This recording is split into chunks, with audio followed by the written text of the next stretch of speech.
नमस्कार। आज सुनिए मुंशी प्रेमचंद की लिखी कहानी आखिरी तोहफा। सारे शहर में सिर्फ एक ऐसी दुकान थी जहां विलायती रेशमी साड़ी मिल सकती थी और सभी दुकानदारों ने विलायती कपड़े पर कांग्रेस की मुहर लगवाई थी। मगर अमरनाथ की प्रेमिका की फरमाइश थी, उसको पूरा करना जरूरी था। वह कई दिन तक शहर की दुकानों का चक्कर लगाते रहे, दुगुना दाम देने पर तैयार थे, लेकिन कहीं सफल मनोरथ न हुए और उसके तकाजे बराबर बढ़ते जाते थे। होली आ रही थी। आखिर वह होली के दिन कौन सी साड़ी पहनेगी? उसके सामने अपनी मजबूरी को जाहिर करना अमरनाथ के पुरुषोचित अभिमान के लिए कठिन था। उसके इशारे से वह आसमान के तारे तोड़ लाने के लिए भी तत्पर हो जाते। आखिर जब कहीं मकसद पूरा न हुआ तो उन्होंने उसी खास दुकान पर जाने का इरादा कर लिया। उन्हें यह मालूम था कि दुकान पर धरना दिया जा रहा है। सुबह से शाम तक स्वयंसेवक तैनात रहते हैं और तमाशाइयों की भी हरदम खासी भीड़ रहती है। इसलिए उस दुकान में जाने के लिए एक विशेष प्रकार के नैतिक साहस की जरूरत थी, और यह साहस अमरनाथ में जरूरत से कम था। पढ़े लिखे आदमी थे, राष्ट्रीय भावनाओं से भी अपरिचित न थे, यथाशक्ति स्वदेशी चीजें ही इस्तेमाल करते थे। मगर इस मामले में बहुत कट्टर न थे। स्वदेशी मिल जाए तो बेहतर, वरना विदेशी ही सही, इस उसूल के मानने वाले थे। और खासकर जब उसकी फरमाइश थी तब तो कोई बचाव की सूरत ही न थी। अपनी जरूरतों को तो वह शायद कुछ दिनों के लिए टाल भी देते, मगर उसकी फरमाइश तो मौत की तरह अटल है। उससे मुक्ति कहां? तय कर लिया कि आज साड़ी जरूर लाएंगे। कोई क्यों रोके? किसी को रोकने का क्या अधिकार है? माना स्वदेशी का इस्तेमाल अच्छी बात है, लेकिन किसी को जबरदस्ती करने का क्या हक है? अच्छी आजादी की लड़ाई है जिसमें व्यक्ति की आजादी का इतना बेदर्दी से खून हो। यूं दिल को मजबूत करके वह शाम को दुकान पर पहुंचे। देखा तो 5 वॉलंटियर पिकेटिंग कर रहे हैं और दुकान के सामने सड़क पर हजारों तमाशाई खड़े हैं। सोचने लगे दुकान में कैसे जाएं। कई बार कलेजा मजबूत किया और चले, मगर बरामदे तक जाते जाते हिम्मत ने जवाब दे दिया। संयोग से एक जान पहचान के पंडित जी मिल गए। उनसे पूछा, क्यों भाई, यह धरना कब तक रहेगा? शाम तो हो गई। पंडित जी ने कहा, इन सिरफिरों को सुबह और शाम से क्या मतलब? जब तक दुकान बंद न हो जाएगी यहां से न टलेंगे। कहिए, कुछ खरीदने को इरादा है? आप तो रेशमी कपड़ा नहीं खरीदते। अमरनाथ ने विवशता की मुद्रा बनाकर कहा, मैं तो नहीं खरीदता, मगर औरतों की फरमाइश को कैसे टालूं? पंडित जी ने मुस्कुराकर कहा, वाह, इससे ज्यादा आसान तो कोई बात नहीं। औरतों को भी चकमा नहीं दे सकते? 100 हीले 1000 बहाने हैं। अमरनाथ, आप ही कोई हीला सोचिए। पंडित जी, सोचना क्या है, यहां रात दिन यही किया करते हैं। 150 हीले हमेशा जेबों में पड़े रहते हैं। औरत ने कहा, हार बनवा दो। कहा, आज ही लो। 2-4 रोज के बाद कहा, सुनार माल लेकर चंपत हो गया। ये तो रोज का धंधा है भाई। औरतों का काम फरमाइश करना है, मर्दों का काम उसे खूबसूरती से टालना है। अमरनाथ, आप तो इस कला के पंडित मालूम होते हैं। पंडित जी, क्या करें भाई, आबरू तो बचानी ही पड़ती है। सूखा जवाब दें तो शर्मिंदगी अलग हो, बिगड़े वह अगल से, समझें, हमारी परवाह ही नहीं करते। आबरू का मामला है। आप एक काम कीजिए, यह तो आपने कहा ही होगा कि आजकल पिकेटिंग है। अमरनाथ, हां, यह तो बहाना कर चुका भाई, मगर वह सुनती ही नहीं। कहती है, क्या विलायती कपड़े दुनिया से उठ गए, मुझसे चले हो उड़ने। पंडित जी, तो मालूम होता है कोई धुन की पक्की औरत है। अच्छा, तो मैं एक तरकीब बताऊं। एक खाली कार्ड का बक्स ले लो, उसमें पुराने कपड़े जलाकर भर लो। जाकर कह देना, मैं कपड़े लिए आता था, वॉलंटियरों ने छीन कर जला दिए। क्यों, कैसी रहेगी? अमरनाथ, कुछ झंझटी नहीं। अजी, 20 ऐतराज करेंगी? कहीं पर्दा फाश हो जाए तो मुफ्त की शर्मिंदगी उठानी पड़े। पंडित जी, तो मालूम हो गया, आप बोधे आदमी हैं, और हैं भी आप कुछ ऐसे ही। यहां तो कुछ इस शान से हीले करते हैं कि सच्चाई की भी उसके आगे धुल हो जाए। जिंदगी यही बहाने करते गुजरी और कभी पकड़े न गए। एक तरकीब और है, इसी नमूने का देशी माल ले जाइए और कह दीजिए कि विलायती है। अमरनाथ, देशी और विलायती की पहचान उन्हें मुझसे और आपसे कहीं ज्यादा है। विलायती पर तो जल्द विलायती का यकीन आएगा नहीं, देशी की तो बात ही क्या है। एक खद्दरपोश महाशय पास ही खड़े यह बातचीत सुन रहे थे। बोल उठे, ए साहब, सीधी सी तो बात है, जाकर साफ कह दीजिए कि मैं विदेशी कपड़े न लाऊंगा। अगर जिद करे तो दिन भर खाना न खाइए, आप सीधे रास्ते पर आ जाएगी। अमरनाथ ने उनकी तरफ कुछ ऐसी निगाहों से देखा जो कह रही थीं, आप इस कूचे को नहीं जानते, और बोले, यह आप ही कर सकते हैं, मैं नहीं कर सकता। खद्दरपोश, कर तो आप भी सकते हैं, लेकिन करना नहीं चाहते। यहां तो उन लोगों में से हैं कि अगर विदेशी दुआ से मुक्ति भी मिलती हो तो उसे ठुकरा दें। अमरनाथ, तो शायद आप घर में पिकेटिंग करते होंगे। खद्दरपोश, पहले घर में करके तब बाहर करते हैं भाई साहब। खद्दरपोश साहब चले गए तो पंडित जी बोले, ये महाशय तो 30 मार खां से भी तेज निकल। अच्छा, तो एक काम कीजिए, इस दुकान के पिछवाड़े एक दूसरा दरवाजा है, जरा अंधेरा हो जाए तो उधर चले जाइएगा। दाएं बाएं किसी की तरफ न देखिएगा। अमरनाथ ने पंडित जी को धन्यवाद दिया और जब अंधेरा हो गया तो दुकान के पिछवाड़े की तरफ जा पहुंचे। डर रहे थे कहीं यहां भी घेरा ना पड़ा हो, लेकिन मैदान खाली था। लपक कर अंदर गए, एक ऊंचे दामों की साड़ी खरीदी और बाहर निकले तो एक देवी जी केसरिया साड़ी पहने खड़ी थीं। उनको देखकर इनकी रूह फना हो गई। दरवाजे से बाहर पांव रखने की हिम्मत नहीं हुई। एक तरफ देखकर तेजी से निकल पड़े और कोई 100 कदम भागते हुए चले गए। कम्र का लिखा सामने से एक बुढ़िया लाठी टेकती चली आ रही थी। आप उससे लड़ गए। बुढ़िया गिर पड़ी और लगी कोसने, अरे अभागे, ये जवानी बहुत दिन न रहेगी, आंखों में चर्बी छा गई है, धक्के देता चलता है। अमरनाथ उसकी खुशामद करने लगे, माफ करो, मुझे रात को कुछ कम दिखाई पड़ता है। ऐनक घर भूल आया। बुढ़िया का मिजाज ठंडा हुआ, आगे बढ़ी और आप भी चले। एकाएक कानों में आवाज आई, बाबू साहब जरा ठहरिएगा, और वही केसरिया कपड़ों वाली देवी जी आती हुई दिखाई दी। अमरनाथ के पांव बंध गए। इस तरह कलेजा मजबूत करके खड़े हो गए जैसे कोई स्कूली लड़का मास्टर की बेंत के सामने खड़ा होता है। देवी जी ने पास आकर कहा, आप तो ऐसे भागे कि मैं जैसे आपको काट खाऊंगी। आप जब पढ़े लिखे आदमी होकर अपना धर्म नहीं समझते तो दुख होता है। देश की क्या हालत है, लोगों को खद्दर नहीं मिलता, आप रेशमी साड़ियां खरीद रहे हैं। अमरनाथ ने लज्जित होकर कहा, मैं सच कहता हूं देवी जी, मैंने अपने लिए नहीं खरीदी, एक साहब की फरमाइश थी। देवी जी ने झोली से एक चूड़ी निकालकर उनकी तरफ बढ़ाते हुए कहा, ऐसे हीले रोज ही सुना करती हूं।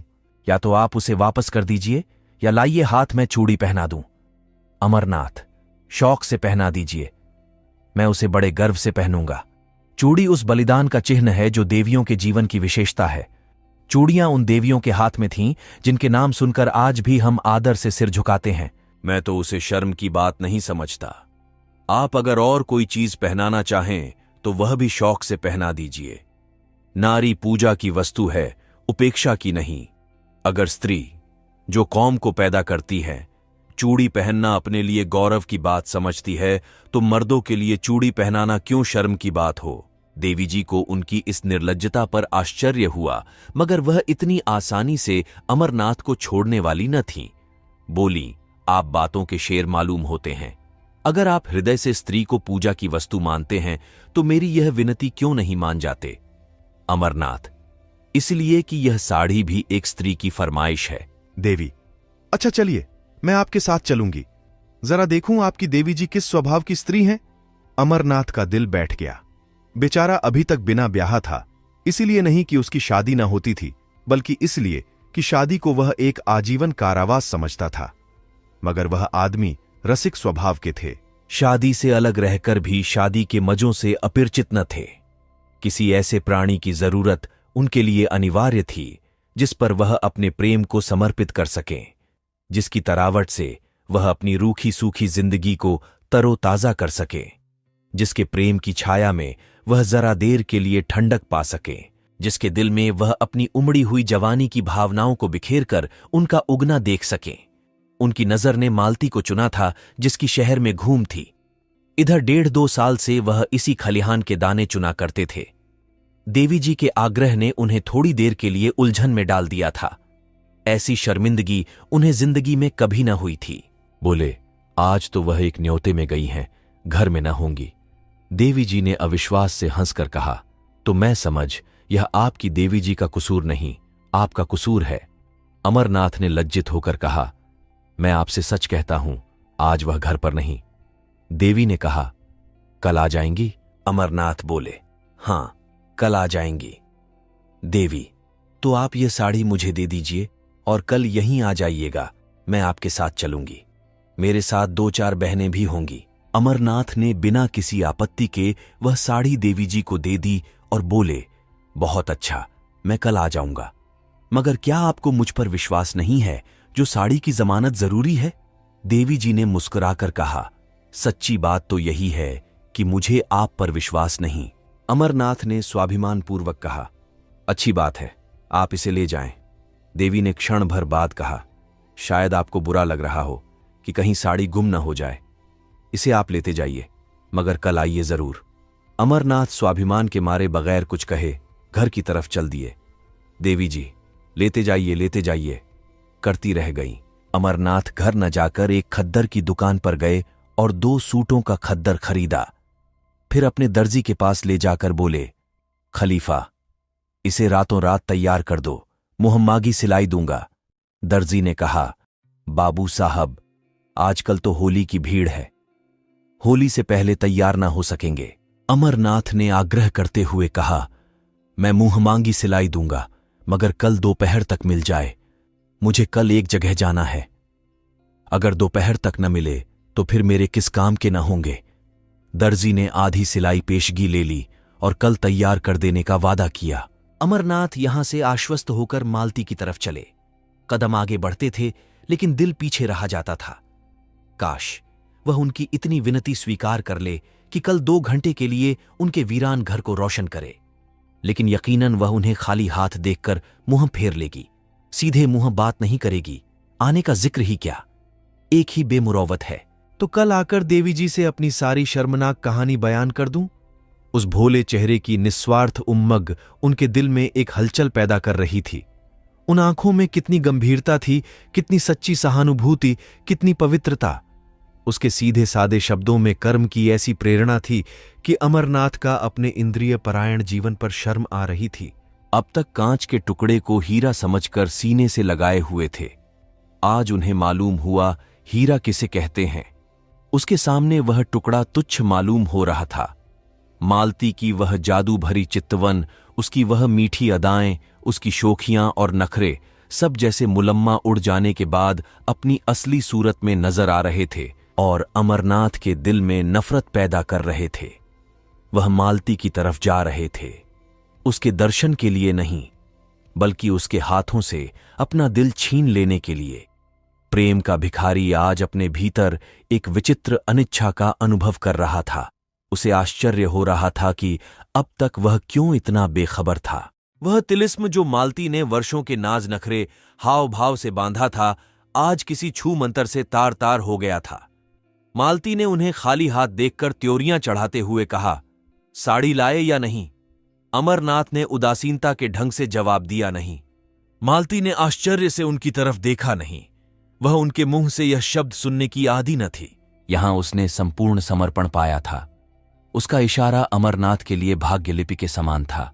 बोली, क्यों अमरनाथ, क्यों नहीं लाए? मालती, बाजार में मिली ना होगी, तुम्हें क्यों मिलने लगी और मेरे लिए? अमरनाथ, नहीं साहब, मिली मगर लाया नहीं। मालती, आखिर कोई वजह? रुपये मुझसे ले जाते। अमरनाथ, तुम खामखाह जलाती हो, तुम्हारे लिए जान देने को मैं हाजिर रहा। मालती, तो शायद तुम्हें रुपये जान से भी ज्यादा प्यारे हों। अमरनाथ, तुम मुझे बैठने दोगी या नहीं? अमर, मेरी सूरत से नफरत हो तो चला जाऊं।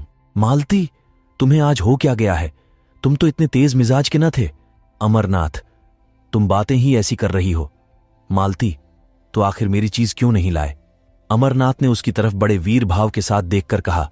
दुकान पर गया, जिल्लत उठाई और साड़ी लेकर चला तो एक औरत ने छीन ली। मैंने कहा, मेरी बीवी की फरमाइश है, तो बोली, मैं उन्हीं को दूंगी, कल तुम्हारे घर आऊंगी। मालती ने शरारत भरी नजरों से देखते हुए कहा, तो यह कहिए, आप दिल हथेली पर लिए फिर रहे थे, एक औरत को देखा और उसके कदमों पर चढ़ा दिया। अमरनाथ वह उन औरतों में नहीं जो दिलों की घात में रहती हैं। मालती तो कोई देवी होगी। अमरनाथ, मैं उसे देवी ही समझता हूं। मालती, तो आप उस देवी की पूजा कीजिएगा। अमरनाथ, मुझ जैसे आवारा नौजवान के लिए उस मंदिर के दरवाजे बंद हैं। मालती बहुत सुंदर होगी। अमरनाथ, न सुंदर है, न रूप वाली, न ऐसी अदाएं कुछ, न मधुर भाषिणी, न तनवंगी, बिल्कुल एक मामूली मासूम लड़की है। लेकिन जब मेरे हाथ से उसने साड़ी छीन ली तो मैं क्या कर सकता हूं? मेरी गैरत ने तो गवारा न किया कि उसके हाथ से साड़ी छीन लूं। तुम ही इंसाफ करो, वह दिल में क्या कहती? मालती, तो तुम्हें इसकी ज्यादा परवाह है कि वह अपने दिल में क्या कहेगी। मैं क्या कहूंगी? इसकी जरा भी परवाह न थी। मेरे हाथ से कोई मर्द मेरी कोई चीज छीन ले तो देखूं, चाहे वह दूसरा कामदेव ही क्यों ना हो। अमरनाथ, अब इसे चाहे मेरी कायरता समझो, चाहे हिम्मत की कमी, चाहे शराफत, मैं उसके हाथ से न छीन सका। मालती, तो कल वह साड़ी लेकर आएगी। क्यों? अमरनाथ, जरूर आएगी। मालती, तो जाकर मुंह धो आओ। तुम इतने नादान हो यह मुझे मालूम न था। साड़ी देकर चले आए, अब कल वह आपको देने आएगी। कुछ भंग तो नहीं खा गए? अमरनाथ, खैर, इसका इम्तिहान कल ही हो जाएगा, अभी से क्यों बदगुमानी करती हो? तुम शाम को जरा देर के लिए मेरे घर तक चली चलना। मालती, जिससे आप कहें कि यह मेरी बीवी है। अमरनाथ, मुझे क्या खबर थी कि वह मेरे घर आने के लिए तैयार हो जाएगी, नहीं तो और कोई बहाना कर देता। मालती, तो आपकी साड़ी आपको मुबारक हो, मैं नहीं जाती। अमरनाथ, मैं तो रोज तुम्हारे घर आता हूं, तुम एक दिन के लिए भी नहीं चल सकती? मालती ने निष्ठुरता से कहा, अगर मौका आ जाए तो तुम अपने को मेरा शौहर कहलाना पसंद करोगे? दिल पर हाथ रखकर कहना। अमरनाथ दिल में कट गए। बात बनाते हुए बोले, मालती, तुम मेरे साथ अन्याय कर रही हो। बुरा न मानना, मेरे तुम्हारे बीच प्यार और मोहब्बत दिखलाने के बावजूद एक दूरी का पर्दा पड़ा था। हम दोनों एक दूसरे की हालत को समझते थे और इस पर्दे का हटाने की कोशिश न करते थे। यह पर्दा हमारे संबंधों की अनिवार्य शर्त था। हमारे बीच एक व्यापारिक समझौता सा हो गया। हम दोनों उसकी गहराई में जाते हुए डरते थे। नहीं, बल्कि मैं डरता था और तुम जानबूझकर न जाना चाहती थी। हम दोनों एक दूसरे की हालत को समझते थे और इस पर्दे का हटाने की कोशिश न करते थे। यह पर्दा हमारे संबंधों की अनिवार्य शर्त था। हमारे बीच एक व्यापारिक समझौता सा हो गया। हम दोनों उसकी गहराई में जाते हुए डरते थे। नहीं, बल्कि मैं डरता था और तुम जानबूझकर न जाना चाहती थी।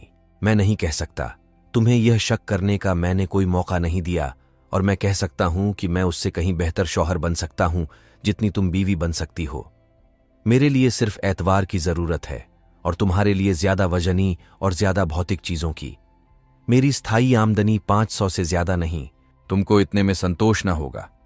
मेरे लिए सिर्फ इस इत्मीनान की जरूरत है कि तुम मेरी और सिर्फ मेरी हो। बोलो, मंजूर है? मालती को अमरनाथ पर रहम आ गया।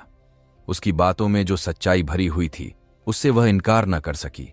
उसे यह भी यकीन हो गया कि अमरनाथ की वफा के पैर डगमगाएंगे नहीं। उसे अपने ऊपर इतना भरोसा था कि वह उसे रस्सी से मजबूत जकड़ सकती है, लेकिन खुद जकड़े जाने पर वह अपने को तैयार न कर सकी। उसकी जिंदगी मोहब्बत की बाजीगरी में, प्रेम के प्रदर्शन में गुजरी थी। वह कभी इस कभी उस शाख में चहकती फिरती थी, बेकैद, आजाद, बेबंद। क्या वह चिड़िया पिंजरे में बंद रह सकती है जिसकी जबान तरह तरह के मजों की आदी हो गई हो? क्या वह सूखी रोटी से तृप्त हो सकती है? इस अनुभूति ने उसे पिघला दिया। बोली, आज तुम बड़ा ज्ञान बघार रहे हो। अमरनाथ, मैंने तो केवल यथार्थ कहा है। मालती, अच्छा, मैं कल चलूंगी, मगर 1 घंटे से ज्यादा वहां न रहूंगी। अमरनाथ का दिल शुक्रिये से भर उठा। बोला, मैं तुम्हारा बहुत कृतज्ञ हूं मालती। अब मेरी आबरू बच जाएगी, नहीं तो मेरे लिए घर से निकलना मुश्किल हो जाता है। अब देखना यह है कि तुम अपना पाठ कितनी खूबसूरती से अदा करती हो। मालती, उसकी तरफ से तुम इत्मीनान रखो। ब्याह नहीं किया मगर बरातें देखी हैं, मगर मैं डरती हूं कहीं तुम मुझसे दगा न कर रहे हो। मर्दों का क्या एतबार? अमरनाथ ने निश्चल भाव से कहा, नहीं मालती, तुम्हारा संदेह निराधार है। अगर यह जंजीर पैरों में डालने की इच्छा होती तो कभी का डाल चुका होता। फिर मुझसे वासना के बंधों का वहां गुजर ही कहां। दूसरे दिन अमरनाथ 10 बजे ही दर्जी की दुकान पर जा पहुंचे और सिर पर सवार होकर कपड़े तैयार कराए। फिर घर आकर नए कपड़े पहने और मालती को बुलाने चले। वहां देर हो गई। उसने ऐसा तनाव सिंगार किया कि जैसे आज बहुत बड़ा मोर्चा जितना है। अमरनाथ ने कहा, वह ऐसी सुंदरी नहीं है जो तुम इतनी तैयारियां कर रही हो। मालती ने बालों में कंघी करते हुए कहा, तुम इन बातों को नहीं समझ सकते, चुपचाप बैठे रहो। अमरनाथ, लेकिन देर जो हो रही है। मालती, कोई बात नहीं। भय की उस सहज आशंका ने, जो स्त्रियों की विशेषता है, मालती को और भी अधिक सरतक कर दिया था। अब तक उसने कभी अमरनाथ की ओर विशेष रूप से कोई कृपा न की थी। वह उससे काफी उदासीनता का बर्ताव करती थी। लेकिन कल अमरनाथ की भंगिमा से उसे एक संकट की सूचना मिल चुकी थी और वह उस संकट का अपनी पूरी शक्ति से मुकाबला करना चाहती थी। शत्रु को तुच्छ और अपदार्थ समझना स्त्रियों के लिए कठिन है। आज अमरनाथ को अपने हाथ से निकलते वह अपनी पकड़ को मजबूत कर रही थी। अगर इस तरह की उसकी चीजें एक एक करके निकल गईं तो फिर वह अपनी प्रतिष्ठा कब तक बनाए रख सकेगी। जिस चीज पर उसका कब्जा है उसकी तरफ कोई आंख ही क्यों उठाए। राजा भी तो एक एक अंगुल जमीन के पीछे जान देता है। वह इस नए शिकारी को हमेशा के लिए अपने रास्ते से हटा देना चाहती थी, उसके जादू को तोड़ देना चाहती थी। शाम को वह परी जैसी अपनी नौकरानी और नौकर को साथ लेकर अमरनाथ के घर चली। अमरनाथ ने सुबह 10 बजे तक मर्दाने घर को जनानेपन का रंग देने में खर्चा किया था। ऐसी तैयारियां कर रखी थीं जैसे कोई अफसर मुआयना करने वाला हो। मालती ने घर में पैर रखा तो उसकी सफाई और सजावट देखकर बहुत खुश हुई। जनाने हिस्से में कई कुर्सियां रखी थीं। बोली, अब लाओ अपनी देवी जी को, मगर जल्द आना, वरना मैं चली जाऊंगी। अमरनाथ लपके हुए विलायती दुकान पर गए। आज भी धरना था। तमाशाइयों की वहीं भीड़। वहां देवी जी नहीं। पीछे की तरफ गए तो देवी जी एक लड़की के साथ उसी भेस में खड़ी थीं। अमरनाथ ने कहा, माफ कीजिएगा, मुझे देर हो गई। मैं आपके वादे की याद दिलाने आया हूं। देवी जी ने कहा, मैं तो आपका इंतजार कर रही थी। चलो सुमित्रा, जरा आपके घर हो आएं। कितनी देर है? अमरनाथ, बहुत पास है, एक तांगा कर लूंगा। 15 मिनट में अमरनाथ दोनों को लिए घर पहुंचे। मालती ने देवी जी को देखा और देवी जी ने मालती को। एक किसी रईस का महल था, आलीशान। दूसरी किसी फकीर की कुटिया थी, छोटी सी तुच्छ। रईस के महल में आडंबर और प्रदर्शन था, फकीर की कुटिया में सादगी और सफाई। मालती ने देखा, भोली लड़की है जिसे किसी तरह सुंदर नहीं कह सकते, पर उसके भोलेपन और सादगी में जो आकर्षण था उससे वह प्रभावित हुए बिना न रह सकी। देवी जी ने भी देखा, एक बनी संवरी बेधड़क और घमंडी औरत है जो किसी न किसी वजह से उस घर में अजनबी सी मालूम हो रही है, जैसे कोई जंगली जानवर पिंजरे में आ गया हो। अमरनाथ सिर झुकाए मुजरिमों की तरह खड़े थे और ईश्वर से प्रार्थना कर रहे थे कि किसी तरह आज पर्दा रह जाए। देवी ने आते ही कहा, बहन, आप भी सिर से पांव तक विदेशी कपड़े पहने हुई हैं। मालती ने अमरनाथ की तरफ देखकर कहा, मैं विदेशी और देशी के फेर में नहीं पड़ती। जो यह लाकर देते हैं वह पहनती हूं। लाने वाले हैं ये, मैं थोड़े ही बाजार जाती हूं। देवी ने शिकायत भरी आंखों से अमरनाथ की तरफ देखकर कहा, आप तो कहते थे यह इनकी फरमाइश है, मगर आप ही का कसूर निकल आया। मालती, मेरे सामने इनसे कुछ मत कहो। तुम बाजार में भी दूसरे मर्दों से बातें कर सकती हो। जब वह बाहर चले जाएं तो जितना चाहे कह सुन लेना। मैं अपने कानों से नहीं सुनना चाहती। देवी जी, मैं कुछ कहती नहीं, और बहन जी, मैं कह ही क्या कर सकती हूं। कोई जबरदस्ती तो है नहीं, बस विनती कर सकता हूं।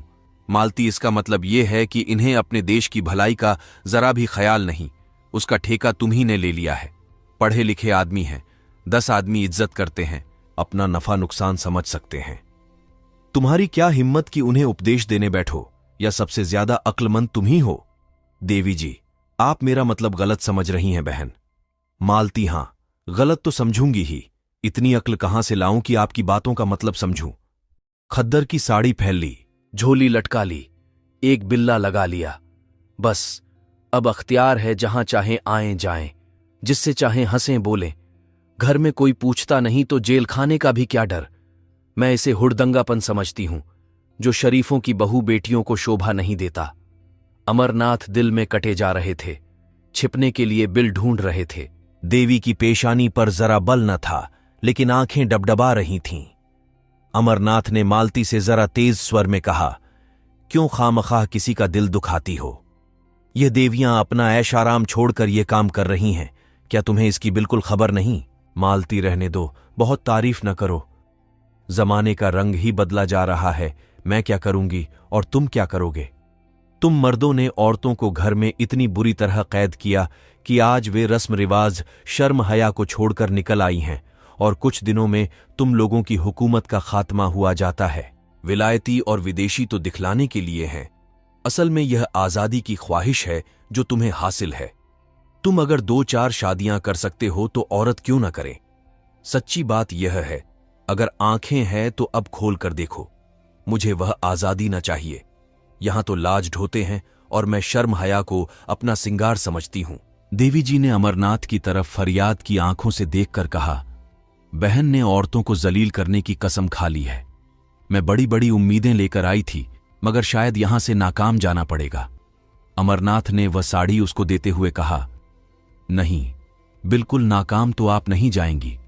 हां, जैसी कामयाबी की आपको उम्मीद थी वह ना होगी। मालती ने डपटते हुए कहा, वह मेरी साड़ी है, तुम उसे नहीं दे सकते। अमरनाथ ने शर्मिंदा होते हुए कहा, अच्छी बात है, न दूंगा।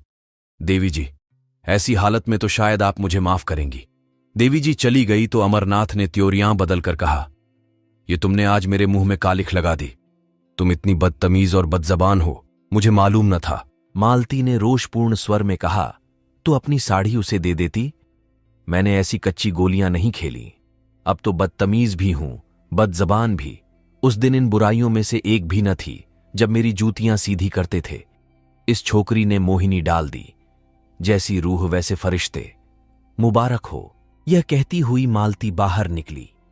उसने समझा था जबान चलाकर और ताकत से वह उस लड़की को उखाड़ फेंकेगी, लेकिन जब मालूम हुआ कि अमरनाथ आसानी से काबू में आने वाला नहीं तो उसने फटकार बताई। इन दामों अगर अमरनाथ मिल सकता था तो बुरा न था। उससे ज्यादा कीमत वह उसके लिए दे न सकती थी। अमरनाथ उसके साथ दरवाजे तक आए।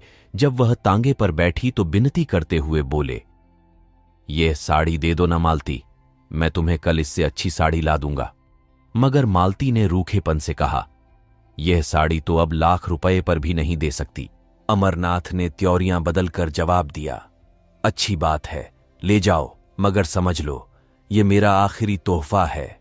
मालती ने होंठ चढ़ाकर कहा, इसकी परवाह नहीं, तुम्हारे बगैर मैं मर नहीं जाऊंगी, इसका तुम्हें यकीन दिलाती हूं।